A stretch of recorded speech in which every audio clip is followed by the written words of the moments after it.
Germplasm conservation বা আমরা যে কনজারভেশনগুলো করি জার্মপ্লাজম রূপে, সেটা নিয়ে এখন আলোচনা করব। তো জার্মপ্লাজম হিসাবে আমরা যেই প্লান্ট ম্যাটেরিয়ালটাকে বেশি কনসিডার করি, বেশি গুরুত্ব দেই, সেটা হলো সিড। বেশিরভাগ ক্ষেত্রে এই সিডকেই সংরক্ষণ করা হয়। তো এই সিড একজন ফার্মার কি তাকে কাল্টিভার বা ভ্যারাইটি রূপে সংরক্ষণ করেন। হ্যাঁ, তাকে একটা জাত রূপে, কৃষকের কাছে সেটা একটা জাত মনে হয় যে এটা একটা জাত, আমি এটাকে সংরক্ষণ করে রাখলাম। তো তার কাছে এই জিনিসটা আসলে একটা কাল্টিভার বা ভ্যারাইটি সিড। তারপরে একজন রিসার্চার বা যে প্লান্ট ব্রিডার, তার কাছে সিডটা হলো একটা লাইন বা একটা জিনোটাইপ, সে এটাকে একটা লাইন বা জিনোটাইপ রূপে কনসিডার করে শুধু। বাট যারা যে স্টোরার বা ন্যাচারালিস্ট, যারা হচ্ছে বিভিন্ন বন জঙ্গলে ঘুরে বিলুপ্তপ্রায় প্রজাতি সংরক্ষণ করে, তাদের কাছে এটা হচ্ছে একটা জার্মপ্লাজম। সিডটাই একটা জার্মপ্লাজম, সরাসরি সিড তারা কি করে সংরক্ষণ করে। তো সিড সংরক্ষণ করে, তাই সিড হচ্ছে একটা জার্মপ্লাজম, একটা খুব ইম্পর্টেন্ট জার্মপ্লাজমের ম্যাটেরিয়াল এটা। তো এই কনজারভেশন, জার্মপ্লাজম কনজারভেশন দুই ধরনের। একটা হচ্ছে ইন সিটু কনজারভেশন, আর একটা হলো ex situ conservation. In situ অর্থাৎ একটা গাছ, যেমন সুন্দরী গাছ ম্যানগ্রোভ বনভূমির গাছ লবণাক্ত পরিবেশে জন্মগ্রহণ করে। তো সুন্দরী গাছকে যদি আমরা সুন্দরবনের ভিতরে সংরক্ষণ করি, অর্থাৎ তার ন্যাচারাল পরিবেশে সংরক্ষণ করি, তাহলে সেটা হবে in situ conservation. Amazon rain ফরেস্টে যে গাছগুলো থাকে, ওগুলোকে যদি আমরা সেই জায়গাতে কনজার্ভ করে রাখতে পারি, তাহলে সেটা হবে ইন সিটু কনজারভেশন। তারপরে যে আমাদের জাতীয় উদ্যান, লাউয়াছড়া জাতীয় উদ্যান, সেটা একটা ইন সিটু কনজারভেশন, অর্থাৎ এটা এমন একটা পরিবেশ যেটা ন্যাচারাল পরিবেশ, যেখানে স্বাভাবিকভাবে উদ্ভিদ প্রাণী এরা বসবাস করে, বংশ বিস্তার করে, এখানে কোনো হিউম্যান ইনভলভমেন্ট নাই। এক্স সিটু, এক্স মানে হচ্ছে বাহির, সিটু মানে ন্যাচারাল পরিবেশ। যেই প্রাকৃতিক পরিবেশে গাছ বা প্রাণী স্বাভাবিকভাবে বেঁচে থাকে, সেই পরিবেশ থেকে তাদেরকে অন্য একটা কৃত্রিম পরিবেশে নিয়ে যাওয়া হয়। আর্টিফিশিয়াল যে আপনার ল্যান্ড আছে, আর্টিফিশিয়াল ল্যান্ড বা আর্টিফিশিয়াল ল্যাবরেটরি, এইগুলোর মধ্যে নিয়ে এগুলোকে রাখা হয়। তখন এই ধরনের কনজারভেশনকে বলা হয় এক্স সিটু কনজারভেশন। তো অধিকাংশ জার্মপ্লাজমই এক্স সিটু কনজারভেশনের মাধ্যমে হয়। যেমন আমরা উদাহরণ দেই, প্রথমে আমরা ধরি সিড ব্যাংক বা জিন ব্যাংক। এই সিড ব্যাংক আর জিন ব্যাংক হচ্ছে একটা এক্স সিটু কনজারভেশনের উদাহরণ। মূলত কি করা হয়, এই সিড ব্যাংকে সিডকে সংরক্ষণ করা হয়। বিভিন্ন ধরনের সিড, আমরা সাধারণত দুই ধরনের সিডের কথা বলতেছি, সেটা হচ্ছে অর্থোডক্স এবং রিক্যালসিট্রেন্ট সিড। এই সিডগুলোকেই মূলত কি সংরক্ষণ করা হয়।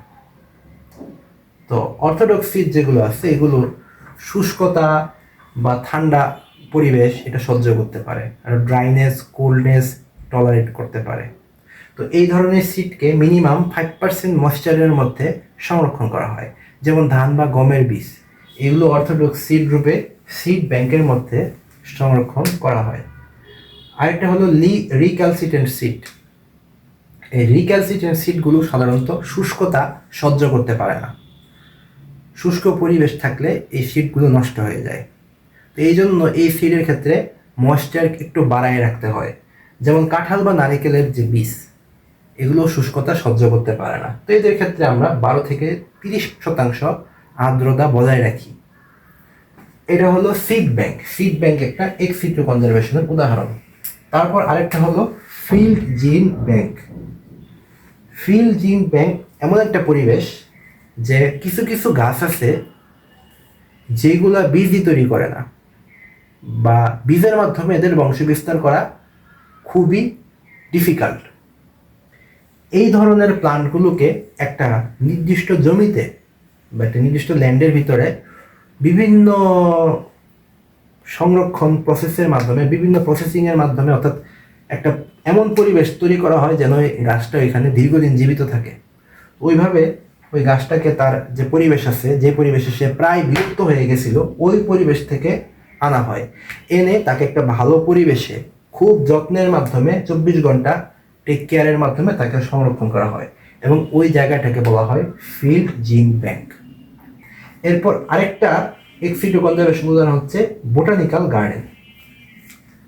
বোটানিক্যাল গার্ডেনের ক্ষেত্রে আমরা কি দেখি, যে বোটানিক্যাল গার্ডেনে যে জাতগুলো আনা হয়, এই জাতগুলো সাধারণত যেই ন্যাচারাল পরিবেশ থাকে প্লান্টের, সেখান থেকে এখানে আনা হয়, বোটানিক্যাল গার্ডেনে আনা হয়। দেখবেন আপনি বাংলাদেশ এগ্রিকালচার ইউনিভার্সিটির বোটানিক্যাল গার্ডেন, এই বোটানিক্যাল গার্ডেনে সুন্দরী গাছ আছে। তো সুন্দরী গাছ তার ম্যানগ্রোভ বনভূমিতে থাকার কথা, কিন্তু সে কোথায় আছে? সে বোটানিক্যাল গার্ডেন আছে। কেন? কারণ এটা একটা এক্স সিটু কনজারভেশন। তার স্বাভাবিক যে লবণাক্ত পরিবেশ, সেখান থেকে এনে তাকে বোটানিক্যাল গার্ডেনে রাখা হচ্ছে। তো এটাও কি এক ধরনের কনজারভেশন প্রক্রিয়া। এরপর হলো টিস্যু কালচার বা ক্রায়ো প্রিজারভেশন। দেখা যায় যে টিস্যু কালচার বা ক্রায়ো প্রিজারভেশনের মাধ্যমে অনেক যে জাত আছে সেগুলোকে সংরক্ষণ করা হয়। টিস্যু কালচারের মাধ্যমে সংরক্ষণ করার একটা বড় ভালো উদাহরণ হচ্ছে আলু। হ্যাঁ, আলুর ক্ষেত্রে সাধারণত যে ট্রু পটেটো সিড যেগুলো থাকে, একটা সময় এই ট্রু পটেটো সিড দিয়ে কিন্তু মানুষ আলু সংরক্ষণ করত, কিন্তু পরে দেখা গেল কি যে এটা আর মানে কৃষকের কাছে জনপ্রিয় হয় না এই পদ্ধতিটা। এভাবে তারা আর কখনো আলুর বীজ সংরক্ষণ করে না। বর্তমানে এটা নাই বললেই চলে, এই ট্রু পটেটো সিড। এখন কি করা হয়? আলুর কন্দকে সংরক্ষণ করা হয়, আলুর যে টিউবারটা আছে এটাকে সংরক্ষণ করা হয়, এবং আলু টিস্যু কালচারের মাধ্যমে ম্যাক্সিমাম ক্ষেত্রে কি করা হয়? আলুর চারা তৈরি করা হচ্ছে। তো এই টিস্যু কালচার এই জন্য খুবই ইম্পর্টেন্ট। টিস্যু কালচারের মাধ্যমে যেটা করা হয় যে ভাইরাস ফ্রি ভ্যারাইটি উৎপাদন করা যায়, ভাইরাস ফ্রি ভ্যারাইটি জাত উৎপাদন এবং সেটার মাল্টিপ্লিকেশন বিতরণ করা সম্ভব হয়। আর ক্রায়ো প্রিজারভেশন হচ্ছে অত্যন্ত ঠান্ডা পরিবেশে নেগেটিভ তাপমাত্রায় কোনো একটা প্লান্টের কোনো একটা স্পিসিসের ভ্রূণ, এমব্রায়ো বা তার সিড বা টিস্যুকে সংরক্ষণ করা হয়। তো এই সব কিছুই তাহলে এক্স সিটু কনজারভেশনের মধ্যে পড়ে। তাহলে জার্মপ্লাজমের কনজারভেশনের ক্ষেত্রে ইন সিটু এবং এক্স সিটু এই দুই ধরনের কনজারভেশন প্রসেস ব্যবহার করা হয়।